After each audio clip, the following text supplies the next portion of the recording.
बिस्मिल्लाहिर्रहमानिर्रहीम, अस्सलाम वालेकुम। आप सभी का इस्तकबाल है। आप देख रहे हैं प्रोग्राम स्पेशल रिपोर्ट। आपका मेजबान मीर हिलाल हांजुरी हाजिर खिदमत। आज के स्पेशल रिपोर्ट में मुतअद्दिद खबरें आया चाहती हैं और खासतौर पर बादामबारी हो या ट्यूलिप गार्डन हो, वहां पर मौसम बहार की जैसे शुरुआत हुई है और इस तरह से सयाहों का रश, चाहे मकामी सयाह हो, मुल्की सयाह हो या गैर मुल्की सयाह हो, सयाहों का रश इस बहार के अंदर, ट्यूलिप गार्डन के अंदर और उसके साथ साथ बादामबारी के अंदर है।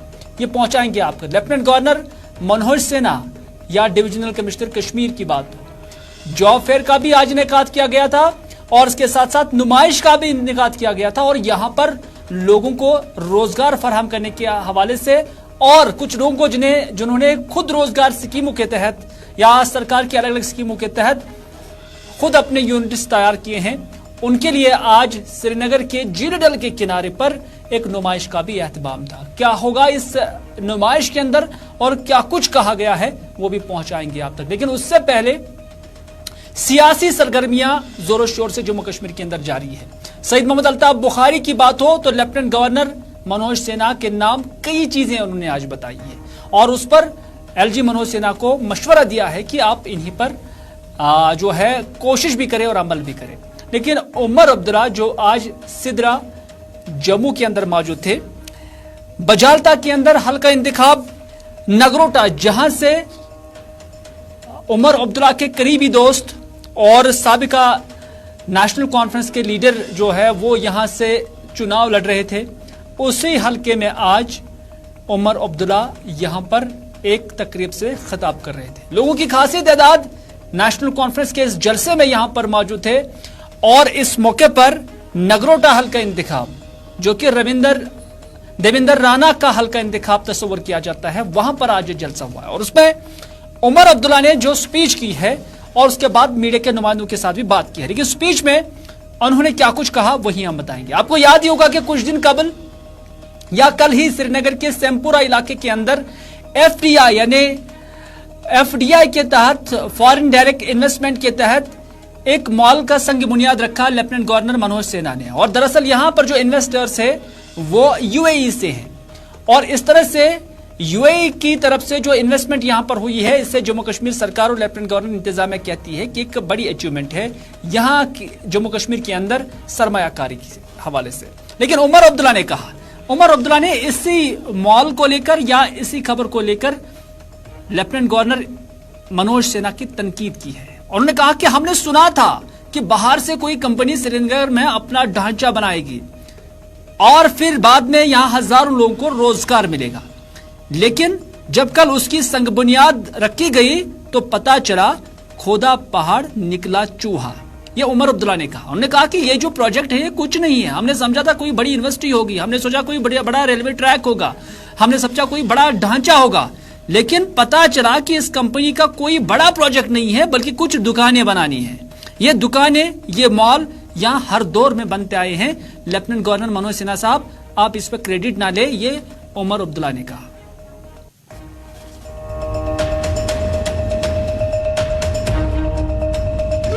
सिर्फ प्रोपेगेंडा में लगते हैं, दिखावा। पिछले दिनों हमने श्रीनगर में सुना था कि बाहर से एक कंपनी आ रही है, वो एक बहुत बड़ा नया प्रोजेक्ट शुरू करने वाले हैं। दिल खुश हुआ क्योंकि 2019 के बाद हमने कोई नया प्रोजेक्ट नहीं देखा। तो हमने सोचा अच्छा कुछ नया बनेगा। हम भी अपने जगह सोच रहे थे पता नहीं क्या होगा, कोई नया अस्पताल 500 या 1000 बेड का होगा, कोई नया यूनिवर्सिटी जिसमें सारे कोर्सेज होंगे, कोई बड़ा फैक्ट्री जिसमें हजारों में हमारे नौजवान जो है वो नौकरी करेंगे, या कोई नई सड़क होगी, कोई बहुत बड़ा टनल बनेगा। इंतजार किया जब तक कल संग बुनियाद रखा गया। जब हमने देखा बिल्कुल वही निकला, खोदा पहाड़ निकला चूहा। हम इंतजार कर रहे थे कोई नई यूनिवर्सिटी, कोई अस्पताल, कोई कुछ, वहां क्या देखा कि बाहर से कंपनी आ रही है दुकानें बनाने के लिए। खुदा पहाड़ निकला चूहा। लेफ्टिनेंट गवर्नर मनोज सिन्हा साहब, इस पे क्रेडिट लेने की जरूरत नहीं है। इससे पहले भी जो सरकारें यहां पर रही हैं, इस तरह की दुकानों का इनॉग्रेशन उससे पहले भी हुआ है। ये जो है ये एक तरह का तनकीद उमर अब्दुल्ला ने जम्मू कश्मीर सरकार का किया है और कहा कि आप तो कहते थे कि बड़ी सरमायाकारी होगी तो बस दुकानों का संग बुनियाद रखा गया है, ये काम है तो इस तरह के काम इससे पहले भी होते थे। इतना ही नहीं, उमर अब्दुल्ला ने कहा 2019 में रियासत जम्मू कश्मीर टूटते वक्त लद्दाखी बहुत खुश हुए थे, पटाखे छोड़े गए थे और उस वक्त कहा गया था कि बदलाव आएगा क्योंकि लद्दाख को यूटी का दर्जा मिला था, रियासत से यूटी का दर्जा मिला था और उस वक्त लद्दाख के लोगों ने बड़े जोश जज्बे के साथ जश्न मनाए थे। लेकिन आज वो लद्दाख के लोग पछता रहे हैं, ये उमर अब्दुल्ला कहते हैं। उन्होंने कहा कि लद्दाख की तो एक तरफ, लेकिन जम्मू के लोगों के साथ भी धोखा हुआ है। रोशनी स्कीम हो, दरबार मुंह हो, जम्मू का बिजनेस भी तबाह हो गया है। आज जम्मू का दुकानदार भी दरबार मुंह के लिए तरस रहा है। यही वजह है कि बीजेपी वाले इलेक्शन से भाग रहे हैं, इसलिए हर बार बहाने बनाए जा रहे हैं इलेक्शन को लेकर, यह उमर अब्दुल्ला का मानना है। उमर अब्दुल्ला कहना है कि दरअसल भारतीय जनता पार्टी इलेक्शन कराने से खौफ और डर महसूस कर रहे हैं। उमर अब्दुल्ला ने इलेक्शन को लेकर क्या कुछ कहा, आइए देखते हैं। दो ही वजह हो सकते हैं जिसपे कि आप इलेक्शन नहीं कराओगे।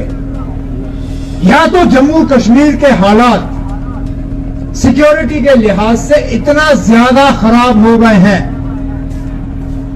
कि इन हालात में आप इलेक्शन नहीं करा सकते हो। अगर वो है तो बताइए, क्योंकि बीच बीच में तो हम दावे सुनते हैं कि बहुत ही अच्छे हालात हैं। अगर अच्छे हालात हैं तो फिर वो बहाना भी नहीं रहता है। अगर वो भी बहाना नहीं है तो फिर मेरी नजरिए में सिर्फ एक ही वजह है, बीजेपी वाले डरे हुए हैं, डरे हुए हैं। वो जितना भी छाती फुला के चलाएं, जितना भी शोषा करें, जितने भी भाषण दें, जब तक वो लोगों का सामना करने के लिए तैयार ना हो तब तक इन चीजों का कोई मायने नहीं। और हकीकत यह है कि ये लोग बहादुरी की बड़ी बातें करते हैं, लेकिन अंदर अंदर से है बुज़दिल। अगर बहादुर होते अभी तक इन्होंने इलेक्शन कराए होते। और मुझे डर इस बात का है कि आज आपका ये कामयाब जलसा देख के इनमें से अगर 2-3 इलेक्शन के लिए तैयार भी थे, आज उनके भी पैर हिल रहे होंगे। इनकी एक ही कोशिश रहेगी, फसाद पैदा करना, लोगों को अलग करना, झगड़े पैदा करना, खासकर मजहब के बुनियाद पर। बाकी जगहों में भी यही करते हैं, यहां पे भी इनकी यही कोशिश होगी। हमने इस कोशिश को पूरी तरह से नाकामयाब। जब तक जम्मू कश्मीर के अंदर इलेक्शन होते हैं तब तक भारतीय जनता पार्टी के लीडरान को ये तनकीद उमर अब्दुल्ला की तरफ से रोजाना सुनने को मिल सकता है, क्योंकि हमने देखा कि कई एक दिन से जब उमर अब्दुल्ला चाहे किसी भी पब्लिक स्पीच में, पब्लिक एड्रेस में जब भी बात करते हैं तो भारतीय जनता पार्टी के नाम ये जरूर बोल जाते हैं कि ये डरपोक हैं, डर रहे हैं, सिक्योरिटी का बहाना बना रहे हैं और अगर इनने इलेक्शन नहीं कराए और सिक्योरिटी का बहाना दिया तो ये एक्सपोज हो जाएंगे। इस तरह की बातें की जाती है। लेकिन राहुल गांधी को लेकर आपको याद ही होगा कि दिल्ली सरकार की जानब से, दिल्ली पुलिस की जानब से नोटिस निकाला गया था, क्योंकि राहुल गांधी ने कहा था कि जब वो पूरे मुल्क के अंदर भारत जोड़ो यात्रा पर थे तो उस वक्त उसे कई सारे लोग मिले थे और उन्होंने कहा था कि उनके साथ जिनसी इस्तेसाल हुआ है, सेक्सुअल हैरेसमेंट हुई है, सेक्सुअल वायलेशन हुई है। तो उस पर दिल्ली हुकूमत या जो दिल्ली पुलिस है उनकी जानब से नोटिस लिया गया है और राहुल गांधी से कहा गया था कि आप उन जो एदाद शुमार जो लोग आपसे मिले थे उसका डेटा हमें दीजिए ताकि हम देखेंगे किसके साथ ज्यादती हुई है और उन्हें इंसाफ फराहम किया जाए। लेकिन उमर अब्दुल्ला से जब यही सवाल पूछा गया तो उमर अब्दुल्ला ने उसका जवाब इस तरह दिया। उमर अब्दुल्ला ने कहा, क्या उसका मतलब यह है कि हिंदुस्तान रेप फ्री कंट्री है? क्या इसका मतलब यह है कि हिंदुस्तान के अंदर रेप नहीं होते हैं, सेक्सुअल असॉल्ट नहीं होता है, सेक्सुअल एक्सप्लॉयटेशन नहीं हो रही है? ये वो मुल्क है जहां पर रोज बरोज इस तरह की जो वारदातें हैं, जो वाक़ात हैं, वो बढ़ रहे हैं। यहाँ पर रेप केस भी हो रही है, सेक्सुअल हैरासमेंट भी हो रहा है, सेक्सुअल एक्सप्लॉयटेशन हो रही है। तो इसमें बतलाने की क्या जरूरत है, इसमें राहुल गांधी को बुलाने की क्या जरूरत है, ये उमर अब्दुल्ला कहते हैं। And he told me this himself, that during the course of his Padyatra, in numerous places women came up to him and complained that they had been victims of sexual violence. Is this not a fact, that sexual violence is prevalent in India? Do we need Rahul Gandhi to tell us? Open any newspaper. Do we not hear cases of rape? So what did Rahul Gandhi say that is so unusual? Is India a rape-free country? Is India free a country? Is India a country free of sexual violence? We know sexual violence takes place. Why is the government apologetic about it? What they need to do is find those guilty of it and punish them. Rahul Gandhi didn't say anything wrong. चलिए, उमर अब्दुल्ला यहीं पर नहीं रुके। उमर अब्दुल्ला ने और भी कुछ बातें कही हैं। उमर अब्दुल्ला ने कहा कि जहां एलजी मनोज सिन्हा ने कहा कि साबिका अदवार में मिलिटेंटों को नौकरियां दी गई है, उनके रिश्तेदारों को नौकरियां दी गई है, तो वहीं पर उमर अब्दुल्ला ने कहा कि ये कतई भी हमारे जस्टिस सिस्टम में नहीं है, हमारे कानून और आईन में नहीं है कि अगर कोई गलती करता है तो उसका नुकसान या उसकी सजा उसके रिश्तेदार को दी जाए। और उन्होंने फिर मिसाल पेश की है। उन्होंने कहा कि खुदा न खास्ता अगर मनोज सिन्हा साहब, जो कि जम्मू कश्मीर के एलजी है, अगर उसके किसी रिश्तेदार ने कोई गलती की है, कोई जुर्म किया है, तो क्या उसका मतलब यह है कि हम मनोज सिन्हा को जेल भर देंगे? नहीं, ऐसा नहीं होना चाहिए। उन्होंने कहा कि यह कानून नहीं कहता है कि किसी की गलती पर उसके रिश्तेदारों को सजा दी जाए।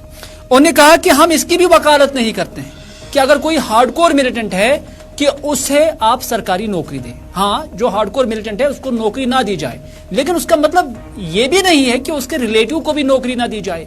उसका मतलब यह भी नहीं है कि उसके रिलेटिव को उसका सजा दी जाए। ये उमर अब्दुल्ला ने कहा है। Is it fair for me to punish you for the crimes of your father or the crimes of your son? Tomorrow, if God forbid, a close relative of Manoj Sinha Saab's commits a crime, should Manoj Sinha go to jail? The law of natural justice is not that relatives are punished for the crimes of someone else. Nobody is advocating that hardcore militants should be given government jobs. But it is also wrong to punish somebody just because they have the misfortune of being related to a terrorist. This is not the way to win the hearts and the minds of the people. चलिए, LG Manoj Sinha साहब के नाम सईद मोहम्मद अल्ताफ बुखारी का भी एक पैगाम है। सईद मोहम्मद अल्ताफ बुखारी कहते हैं कि एलजी मनोज सिन्हा की जो यहाँ पर सेना है, यानी जो अफसरान है, उन्होंने खौफ हिरास का माहौल पैदा किया है क्वालिफिकेशन को लेकर। उन्होंने कहा यह भी कि आज जो मनोज सिन्हा साहब कहते हैं वो शायद भूल गए हैं कि 90 के अंदर हालात दूसरे किस्म के थे। साबिका सरकारों के अंदर जो कुछ भी हुआ वो अलग चीज है, लेकिन आज जो है वो सोच बदली हुई है। सईद मोहम्मद अल्ताफ बुखारी क्या कुछ कहते हैं, बेहतर है कि उन्हीं की जुबानी सुने। शेर और बकरी का किस्सा कब तक चलाएंगे एलजी साहब? ये this is not what is known as new Kashmir. नया कश्मीर का ये मतलब नहीं है कि सबको बेघर करना है, सबको आपको डरा के ही रखना है, धमका के ही रखना है। मुझे तो नहीं मालूम है कि आप किस नज़रिए से इसको देख रहे हैं। मेरी गुजारिश होगी कि आप ज़रा इस पे देखिए, और शायद अफसरान अपने आप को more loyal than the king prove करना चाहते हैं। This won't be allowed. ये तो अलग चीज़ है। हम लोगों का तो अगर कोई डायरेक्टली इन्वॉल्व है मिलिटेंसी में, इस वक्त इन्वॉल्व है, आप कहते हो शेर और बकरी, 90 में कोई इन्वॉल्व था, आज भी क्यों जी? उसका बेटा, उसका बाप, क्या उसको आप वही देना है? फिर क्या उसके लिए क्या आपने वहाँ बंगाल का समंदर रखा है जहाँ उसको बंगाल के समंदर में फेंकेंगे? क्या उनको जीने का हक नहीं है? हम रोज रोज क्या कहेंगे लोगों को? क्या आप लोग ये कर रहे हैं? अमन आपके पास है, हर एक चीज़ है आपके पास। अगर कोई 20 साल 25 साल पहले किसी को, उस वक्त एक माहौल वैसा था। आप आज आए हैं, आप 2020 में आए हैं, आप 2000, काश आप 2000 पहले की पोजीशन जानते, काश आप 1990, 91, 92 की पोजीशन जानते। जो लोग अब जिन्होंने छोड़ दिया है, जिनकी जहनों में तब्दीली आई है, यही तो मकसद था जहनों में तब्दीली लाने का। आज फिर हम लोगों को कहते हैं आओ जी आपकी रीवेरिफिकेशन। चलिए, सईद मोहम्मद अल्ताफ बुखारी कहते हैं कि एलजी मनोज सिन्हा साहब ने बाहरें देखी हैं, उन्होंने 90 की दहाई नहीं देखी है, उन्हें उसका सूरत हाल का कुछ पता नहीं है। उस वक्त अगर उस माहौल में अगर किसी को गलती भी हुई है तो उसका मतलब ये नहीं कि आज उसको उसकी सजा दी जाए। ये सैयद मोहम्मद अल्ताफ बुखारी ने कहा। लेकिन एलजी मनोज सिन्हा साहब आज सारस मेले का उन्होंने इफ्तिताह किया है और सारस मेला डल लेक के किनारे घाट नंबर 8 पर आज उसका इफ्तिताह किया गया। हालांकि ये मेला 15 तारीख को शुरू हुआ है, 15 तारीख से ये जारी है और इस पर यह प्रोग्राम जो है दरअसल नेशनल रूरल लाइवलीहुड मिशन का एक इनिशिएटिव है। श्रीनगर में मुनक्कदा इस नुमाइश में मुल्क के 18 रियासतों से आए हुए खुद रोजगार यूनिट होल्डरों ने अपने स्टॉल सजाए थे। कुल मिलाकर 90 स्टॉल्स श्रीनगर की इस नुमाइश में यहां पर सजाए गए थे। याद रहे कि यह नुमाइश 15 तारीख से 25 तारीख तक जारी रहेगा। अलबत्ता इब्तिदाई 3 दिनों में यहां 6 लाख रुपए की सेल हुई है। यानी इस नुमाइश के अंदर 3 दिन के अंदर 15, 16, 17 तारीख के 3 दिन 6 लाख रुपए की सेल की गई है, खरीदो फरोख्त की गई है। ये कुछ डेटा जो हमें जराये के हवाले से हासिल हुआ। इस मौके पर यहाँ पर एलजी मनोज सिन्हा ने क्या कुछ कहा, आइए देखते हैं। आज इस अवसर पर मैं कहना चाहता हूँ कि 16 नहीं बल्कि हर क्षेत्र में स्किल, क्रिएटिविटी, ज्ञान, प्रज्ञा के मामले में नारी शक्ति की बराबरी दूसरा कोई नहीं कर सकता। वहाँ जरूरत इस बात की है कि उन्हें पुरुषों के बराबर अवसर दिया जाए और आज जो गैप मौजूद है उन्हें जल्द से जल्द भरने की कोशिश की जाए। इस दिशा में महिलाओं के वित्तीय समावेशन तथा वित्तीय सेवाओं तक उनकी आसानी से पहुंच सुनिश्चित करने के दोहरे लक्ष्य को लेकर हम आगे बढ़ना चाहते हैं और इस यात्रा में जो उपलब्धियां हासिल हुई वह समूचे भारतवर्ष के लिए एक सर्वोत्तम उदाहरण एवं प्रेरणा का स्रोत बन सकती है। अगर 2020 से मैं देख रहा हूँ अनेक कार्यक्रमों में महिला उद्यमियों से मैंने फ्रेंड संवाद स्थापित किया है। एक बात मैंने जरूर नोटिस की है कि उनके बनाए हुए प्रोडक्ट्स बेहतरीन भी हैं, लेकिन कहीं कहीं मुझे लगता है कि पैकेजिंग और ब्रांडिंग हमें थोड़ा और ज्यादा ध्यान देने की जरूरत है।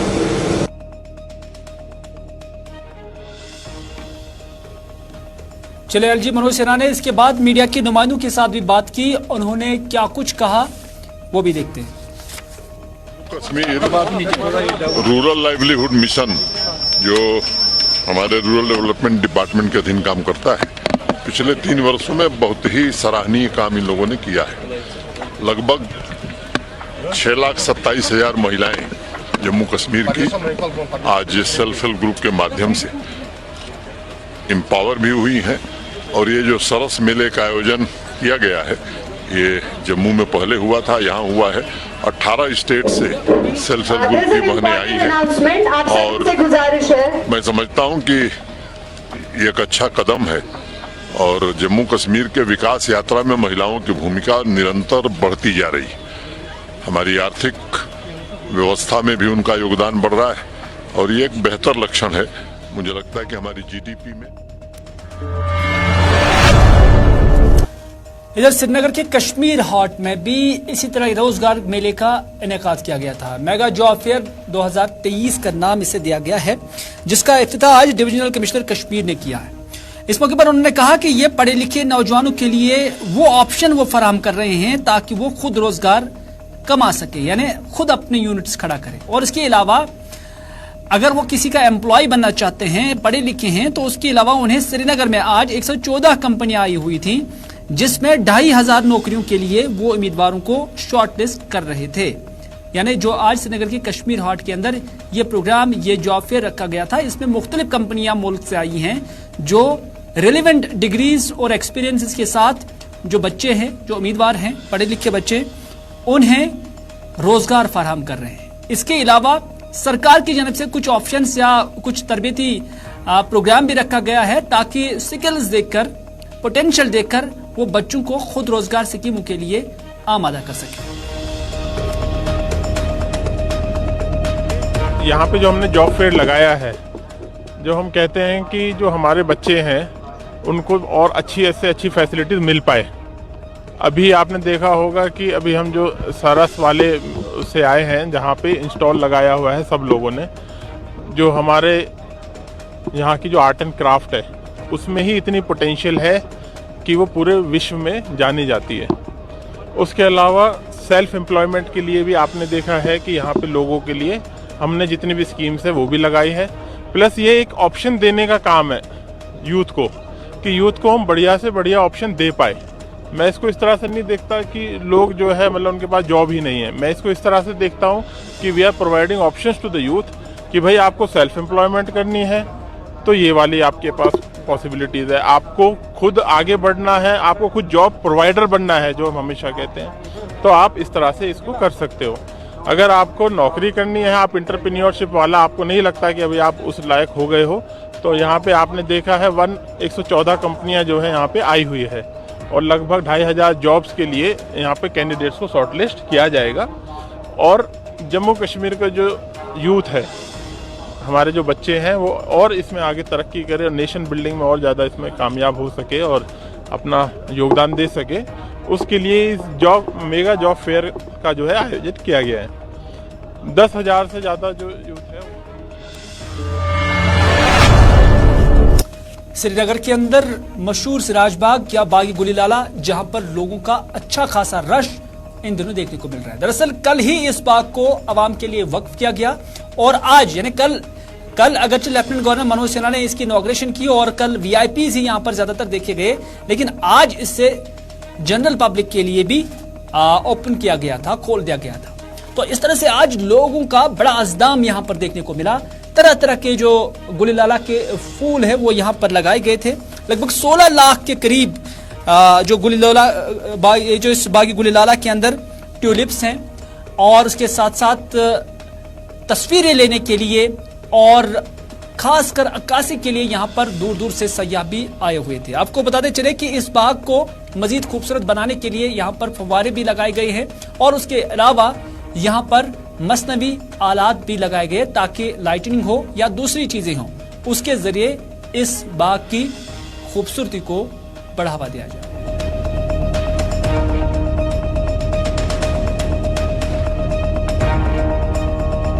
ट्यूलिप गार्डन में हैं और ट्यूलिप गार्डन के साथ साथ यहाँ मेहमान भी आए हुए हैं। इनसे पूछेंगे इनका नाम, कहाँ से आए हैं सर? मैं आया गुजरात से आया हूँ, नरेश पाटिल मेरा नाम है। कैसा लग रहा है यहाँ? बहुत बढ़िया, बहुत मजा आ रहा है यहाँ पे, तो रियली एंजॉय है और स्वर्ग जैसा लग रहा है। ऐसा लगता है कि कहीं जन्नत में आ गए हम लोग। बहुत बढ़िया मजा आ रहा है। आपको कैसा लग रहा है बाबू? अच्छा है, गुड गुड, बहुत अच्छा। ट्यूलिप गार्डन के बारे में सुना था कुछ? हाँ सुना था ना? सुना था। सर आज पहली बार आए? First time. गार्डन को अच्छे मेंटेन किया गया है, बेटर मेंटेन? बहुत बढ़िया मेंटेन किया है और बहुत बढ़िया मेंटेन किया है रियली। क्या लग रहा है आपको, अलग अलग कॉर्नर टू कॉर्नर लोग इस वक्त इस मौसम का मजा लेने के लिए आ रहे हैं? सब एंजॉय कर रहे हैं, सब मजा आ रहा है और ऐसा ही सब कुछ चलता रहे, ऐसे हमारा इच्छा है। ऐसा जब आप गुजरात से आ रहे थे कश्मीर, तो आपके साथ और भी जने आए या आपको लग रहा है कि वहाँ से और भी लोग कश्मीर आ रहे हैं क्योंकि ट्यूलिप चल रहा है, ट्यूलिप का मौसम है? ना, ऐसा कुछ भी नहीं है। लोग कश्मीर आते लोग एंजॉय करते हैं, सब कुछ देखता है, नजारा नेचर का जो भी दिया हुआ है हमको गिफ्ट, वो सब लोग देखते हैं, मजा आ रहा है, सब कुछ मजा आ रहा है। आपको ये लग रहा है कि मजा होने के साथ साथ आपका पैकेज भी पैसा भी वसूल हो गया एकदम से? पूरा वसूल हो गया। ऐसा लगता है कि कम पैसा लिया हमारे पास से, ऐसा लगता है। और भी आगे आना चाहेंगे कश्मीर? और आएंगे, 1000 बार आएंगे। चले, बाहर से आने वाले सयाह काफी खुश नजर आ रहे हैं और कहते हैं कि वाकई कश्मीर जन्नत है। आपको याद दिला दें कि बागी गुलीलाला की ओपनिंग, इससे बाहर की आमद का भी तस्वुर किया जाता है या बाहर की शुरुआत और आगाज के तौर पर भी इससे देखा जाता है। न सिर्फ इतना बल्कि बादामवारी के अंदर भी बाहर की आमद की निस्बत ही तकरीबात का एहतमाम किया जा रहा है और वहां पर जो रश है वो भी खासतौर पर बच्चे हों या मकामी सयाह हो, उनकी भी आमद बाहर के साथ साथ बादामवारी के अंदर देखी जा रही है। तो इस तरह से श्रीनगर की बादामवारी के अंदर भी आज खूबसूरत नज़ारे देखने को मिल रहे हैं। बादाम के शगुफे देखने के लिए यहाँ दूर दूर से मकामी लोग भी आते हैं, मुल्की सयाह भी आते हैं और ये पूरा बाग जो है ये सजाया हुआ है और इससे भी जम्मू कश्मीर के अंदर बाहर की आमद से तस्वुर किया जाता है।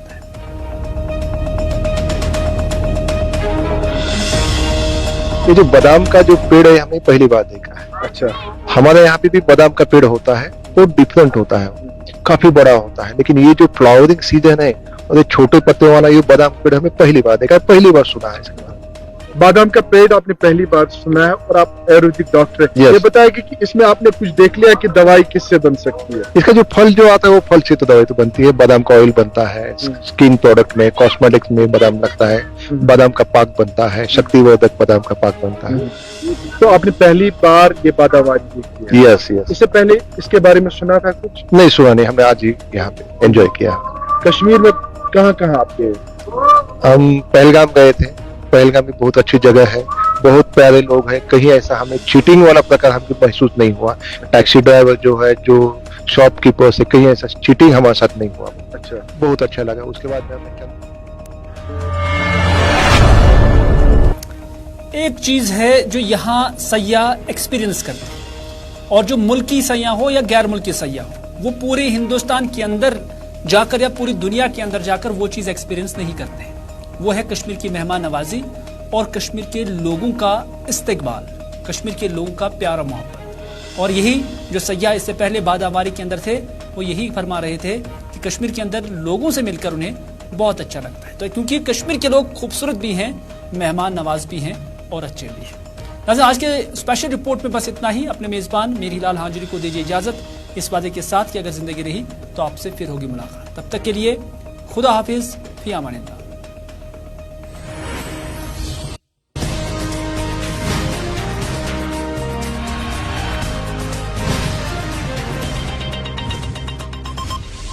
ये जिस्म, ये जिल्द,